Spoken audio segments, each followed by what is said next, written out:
So now we've talked about normative economics. Let's talk a little bit about, now we've talked about positive economics. Let's talk about normative economics. So the first thing to discuss here is transactions. And there's two types of transactions. The first one is voluntary. And what allows a transaction to be voluntary is that both sides gain. If both sides don't gain from a transaction, they're not going to do it. Okay? So an example of this is the employer-employee relationship. So when you go to work for somebody, all right, that's a voluntary transaction. So both sides win. So the employer gets production out of the employee, and the employee or the worker gets a wage or pay in return. So that makes it voluntary. Mandatory is when there's a transaction and it needs to be mandatory because one side loses. And with these, it's the government's job to enforce these transactions. There's some sort of distribution, and the party is, there's some party who is receiving a loss from that. Okay. So an example is with the military. Now, it's been a long time since the military has been anything but voluntary. Okay. People join the military because to them it's something they want to do. They see the benefit to it. Okay. But there's been times when the military has not been voluntary, okay, when there's been drafts. And in that case, it's been that way to where people were told that they had to enlist in the military. Okay. I believe Vietnam was the last time, but I'm not positive. But anyway, so when it's needed, that's when the government has to step in. So now positive economics looks at the what is, and normative economics looks at the what ought to exist, or what ought to happen, what should happen. It's based on some underlying value. And there's a lot of government policies that happen that affect the labor market, and they're based on some widely shared but not universally accepted belief. With positive economics, you can show it. Normative, these are when things happen that this is what should happen, but because it hasn't exactly happened like this before, or the policy is new or different times, something is causing it to where it's not known completely. So, for example,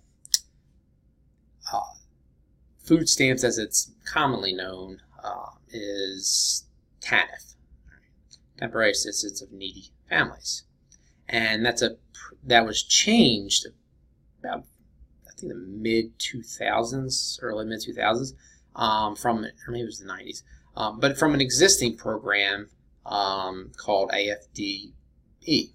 And what happened was it was changed to where this program went from being permanent as long as you qualified to TANF, in the first word there is temporary. And so what we're saying is, all right, well, with that, if we set it up that way, people should be more willing to go out and work. But because it was a new plan, it wasn't known for sure. Now, again, these are widely shared but not universally held beliefs. This is why there are different political parties.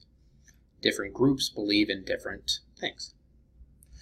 Now, the other thing to talk about next is efficiency. And this is an important term, important issue to discuss. And with efficiency, it's the idea that nothing is wasted. Okay? We're doing the best that we can given our resources. All mutually benefited transactions have been concluded, and everything is good. Okay, society as a whole is as well off as it can be. Okay, now it's important.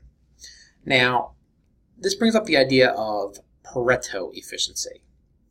So now Pareto efficiency is when one side can't become better off without another being worse off. So the idea with Pareto efficiency is it's basically a zero-sum game. Okay. So for example, Pareto efficiency is the case where you can't make everybody better off, or you can't make one person better off without making somebody worse off. Okay.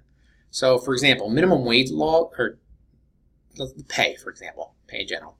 So, when people get paid, all right, that system of money, okay, that distribution is Pareto efficient.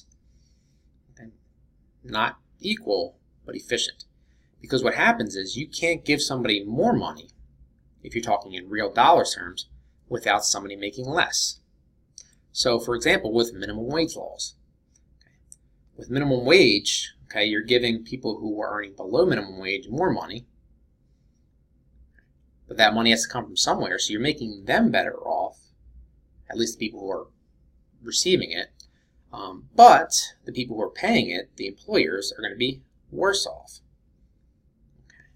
So that just kind of gives you an idea of Pareto efficiency. So now let's go back to transactions. Transactions will be universally supported if all parties gain, to where everyone's better, some gain but no one loses, or some gains while others lose, but those who lose are compensated by the gainers. Okay. So in all three of these cases, basically nobody loses overall, because even those who lose are being compensated in such a way. So this brings up the idea of market failure. So we talked about the idea of efficiency, to where society as a whole is as well off as it possibly can be. But if it's the case where that allocation of goods and services is not efficient, then you have what is called market failure. And if you remember back to your basic microeconomics courses, with perfect competition, you have your total surplus, the benefits to society is as high as it possibly can be. Anything less than that, you're going to have the deadweight loss. Okay. With market failure, there is no Pareto efficiency. So at least some parties can be made better off without making someone worse off. Okay, so you make someone better off without making someone worse off. So why is there market failure? The first reason, and talking specifically about the labor markets, is the idea of ignorance. And it's simply that people don't know important facts, so they make decisions that aren't in their best interest. Okay. So maybe we're not producing as much as we need to. And part of the reason why is that people are not in the correct jobs for them. Okay, that matching between the employers and the employees is not where it needs to be. So when that happens, or why does that happen? Because part of the reason why is ignorance. People just don't know all the jobs that are out there, so that they can choose the best one for them. The next is transaction barriers. So something is stopping a transaction that will make both sides better, but something is stopping that. And so this is often by laws, and so a lot of times things are happening where laws are preventing that from happening. Past laws have prevented employers from hiring women full-time, for example. Okay, there are laws that cause that. And so not all the best workers were being put, or not all workers being put in the appropriate jobs. The next is externalities. These are, and you've seen these before, these are costs and benefits to some third party that's not involved in the transaction. And this cost or benefit is not factored into the total costs and total benefits. So when these are not taken into consideration, it may not be in the best interest for society. So for example, pollution. Pollution is always the big example of externalities.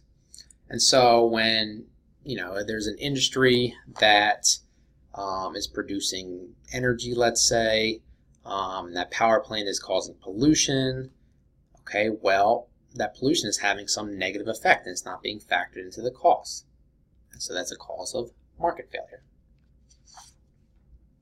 Public goods, these are goods that be consumed by many at once, even those who don't pay. For example, a public park. The problem here is the free rider problem, and this is those who enjoy the good without paying for it. So for example, New Jersey residents and workers people who live and work in New Jersey, right, viewing fireworks in Philadelphia. Well, those Philadelphia fireworks a lot of times are paid by tax dollars. And so it's paid for by people who live in and people who work in Philadelphia. But people who don't live or work in Philadelphia can enjoy them. Okay? Free riders. The other reason for market failure is price distortion. And these are some taxes or subsidies that create some incorrect prices. And income tax is an example of a price distortion. So we talked about efficiency. All right, efficiency is when we're as well off as we can be. But the problem is that there's this conflict between what's efficient and what is equitable, what is equal. A lot of things can be efficient, but they're not, some are more equal than others. So, for example, let's say there's two people who, let's say there's $100 worth of salary, or let's say a business makes, before labor is paid out, $1,000 a day. Okay. So of that $1,000, let's say there's the owner of the business and then there's the worker. Of that $1,000, the owner keeps $950 and he pays the worker $50. Well, all $1,000 being paid out, it's an efficient payment of the profits, but is that equal? No. And another example, thinking of supply and demand, let's say for a job, a worker is willing to work for as low as $20, an employer is willing to pay up to $25. So the employer is willing to pay as high as $25, the worker is willing to work for as low as $20. So you have a gap in here. And anywhere in that gap, let's say $22, well, that's efficient because it's more than the worker was willing to work for, and it's less than the employer was willing to pay. Okay, so that's in there. But there's also $24. So in both cases, it's efficient, but in one, the employee is better off, and in one, the employer is better off. Okay. So just something to keep in mind with normative economics and efficiency. Normative economics stresses efficiency over equity. Okay. But it doesn't mean that equity is not important. It doesn't mean that society as a whole couldn't be better off. Talking about utility or long-term versus short-term. So it does say that equity is important, but it focuses on efficiency.